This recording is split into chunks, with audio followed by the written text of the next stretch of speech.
హరి ఓం. పరమేశ్వర రూపమైన సభకు నమస్కారం. శ్రీ విష్ణు రూపాయ నమశివాయ.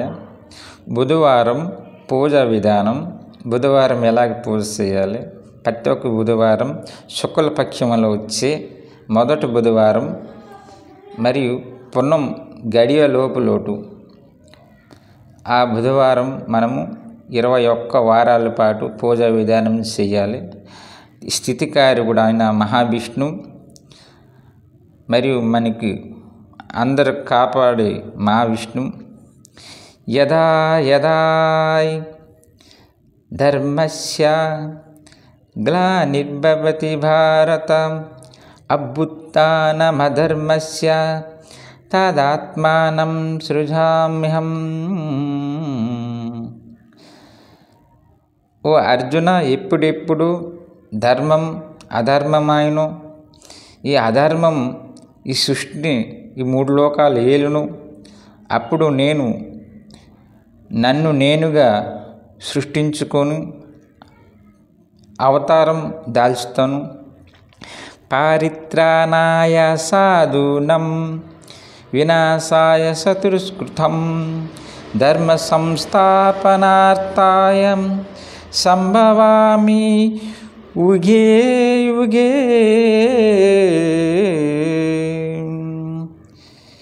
గోవులను రక్షించుటకు, సాధుజనులను కాపాడుటకు, దుర్మార్గులను వినాశం చేస్తాను, ధర్మాన్ని స్థాపిస్తాను. ప్రతి ఒక్క యుగమున అవతారం దాలుస్తున్నాను. కాబట్టి మనము విష్ణు ఒక 10 అవతారాలు ధర్మ సంస్థాపన గురించి మనకు అవతారం ఎత్తున్నారు. మనము ఎవరమైనా సరే విష్ణువుని బాగా ప్రీతిగా పూజ చేయాలి. బుధవారం పూజా విధానం దేనికంటే బుధ గ్రహ వ్యతిరేకంగా మనకి నడుస్తుంది. శత్రువులు ఎక్కువ అవుతుంటారు. తన కారణంగా మనకి బుధవారం రోజు కలిసి రావాలంటే విద్య, ఉద్యోగ, వ్యాపారంలో వెనక్కి పడుతున్నారా వారు బాగా చక్కగా ఏనండి మధురాష్టకాన్ని భక్తితో పఠిస్తూ ఈ వ్రతాచరణం చేయాలి. ఈ విష్ణు సహస్రం మీద మనము రామనామం చేయాలి. ఈ వ్రత విధానం ఏ మాసంలోనైనా శుక్లపక్షంలో వచ్చే అనగా ఆమాసిరిగి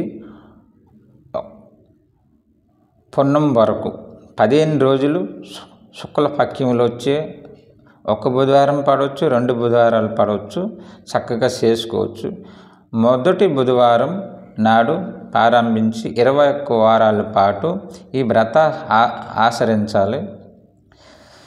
బుధవారం పూజ చేసేవారు వంటకాలలో ఉప్పును ఉపయోగించకూడదు.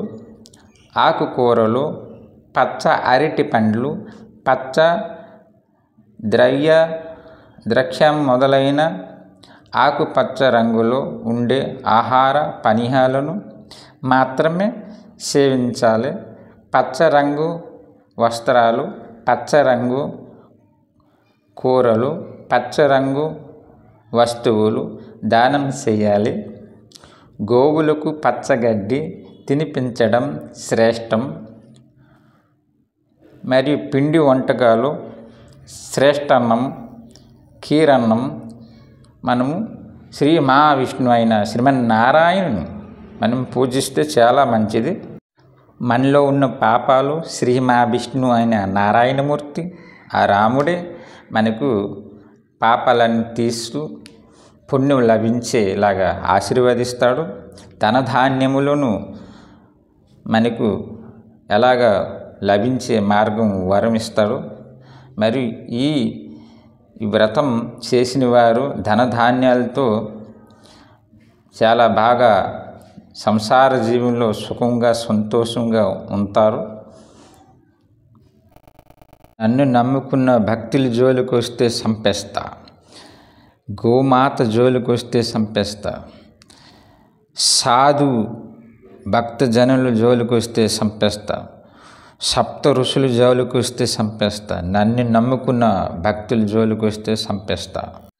సృష్టి వినాశనం ప్రళయకాలంలో నేను మత్స్యావతారం ఎత్తి ఈ జీవకోటిని, జీవులు 84 లక్షల రకాలని, మను సప్త ఋషులని, ఈ భూమిని ఉద్ధరించి కాపాడుతాను. పెద్ద నవకాయి, పెద్ద చేపనై, మరియు ఈ వాసికని నాగుని నావ కట్టుకొని, నేను నా మత్స్యానికి కొమ్ము కట్టుకొని, నా తోకని పడవకి ఈ యొక్క కట్టి, నేను మత్స్యావతారం ఎత్తి ఈ యొక్క జీవకోటిని సృష్టించి వేదాలని సప్త ఋషులకిచ్చి, మను అనే వాడికి వైవసంత మనంతర అనే మనికిచ్చి ఈ సృష్టిని రక్షిస్తాను.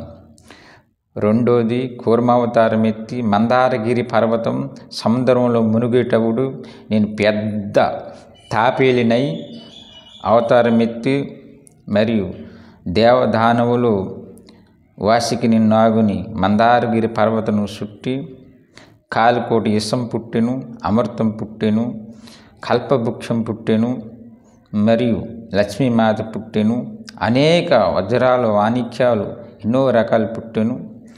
మోహిని అవతారం ఎత్తి దేవతలని అమృతం పంచిచ్చి, నా సుదర్శన చక్రంతోను రావు కేతులని హతమార్చాను.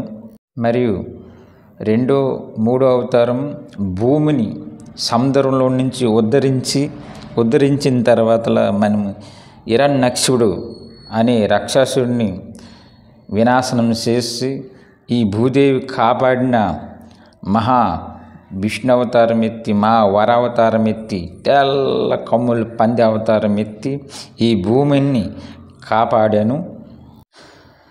హిరణ్యకేశవుడు దేవుడు లేడు, ఆ నారాయణుడు లేడు, ఆ విష్ణుమూర్తి లేడు అని హిరణ్యకేశవుడు నేనే దేవుణ్ణి, ఈ 3 లోకాలకు నేనే ప్రభు, దేవతలకు మరియు నా భక్తులకు గోవులకి నాశనం చేస్తూ, ఆహా సమయంలో భక్తి రక్షణ గురించి, భక్తి ప్రహ్లాదుడి గురించి భగవంతుడు ఉన్నాడని నిరూపించి, మరియు ఆ భక్తులకు కాపాడినందుకు నేను పెద్ద బ్రహ్మాండమైన నరసింహ అవతారం ఎత్తి, మరియు భక్తి ప్రహ్లాదుడు రక్షించి హిరణ్యకేశవుడిని వినాశనం చేశాను. బలచక్రవర్తి నా అంతట వాడు ఎవరు లేడని, ఈ 3 లోకాలకు నేనే రాజునని బలి గర్భం పొందుతూ ఆ శ్రీ మహావిష్ణువు భావన అవతారం ఎత్తి 3 పాదాలు భూమిని అడిగి, ఒక పాదం భూమి అంత అయిపోగా, మరో పాదం ఆకాశం అంత అయిపోగా, రెండో పాదం తన శిరస్సుపై ఉంచమని ఆజ్ఞాయించాడు.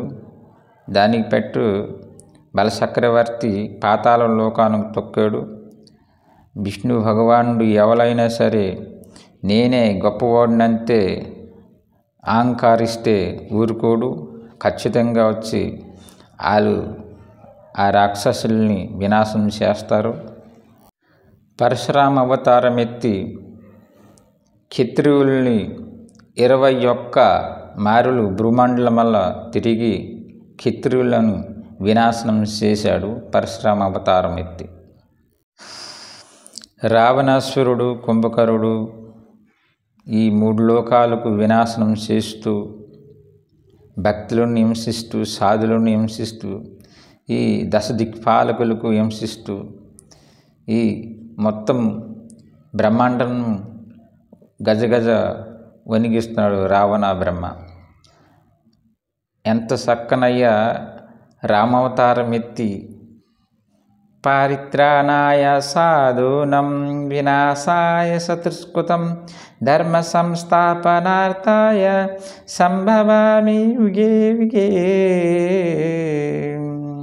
రామావతారం ఎత్తి మనుషులని కాపాడి, మనిషి ఎంత గొప్పవాడు అని నిరూపించిన రామావతారం ఎత్తి 11 సంవత్సరాలు ధర్మ పరిపాలన చేసి మరి రావణ కుంభకర్ణులను వినాశనం చేస్తూ ఈ 11 సంవత్సరాలు మహారాజై ఈ రామరాజ్యం పరిపాలించినాడు రామావతారంలో. బలరామ శ్రీకృష్ణ అవతారము కంసుడైన ఈ రాక్షసులని శిశుపాలుడిని శ్రీకృష్ణ బలరాములు వినాశనం చేశారు. మరియు ఎందరెందరో భక్తులకు ఉద్ధార చేస్తున్నారు. శ్రీకృష్ణ అవతారంలో ఎందరెందరు రాక్షసులను వినాశనం చేస్తున్నారు. ఈ మహాభారతంలో భగవద్గీత మహా జ్ఞానోపదేశం చేసినట్టు ఆ శ్రీకృష్ణ పరమాత్మ జగద్గురువుగా మనకందరికి నిలిపించి మనకందరికి తోడు నీడ ఉన్నాడు ఆ జగన్నాథుడు. కలికి అవతారం లాస్ట్ సంబాల గ్రామమందు కలి అవతారం ఎత్తి ఈ భక్తులని కాపాడే దుష్టి శిక్షణ చేసి మరియు సత్యుగం ప్రారంభిస్తాడు. ఈ దశావతారములు ఆలకిచ్చేవాళ్ళు పాపములన్నీ పోయి ధనధాన్యములతో సుఖశాంతులతో ఉంటారు. జయ శ్రీమన్నారాయణ. జయ శ్రీరామ్.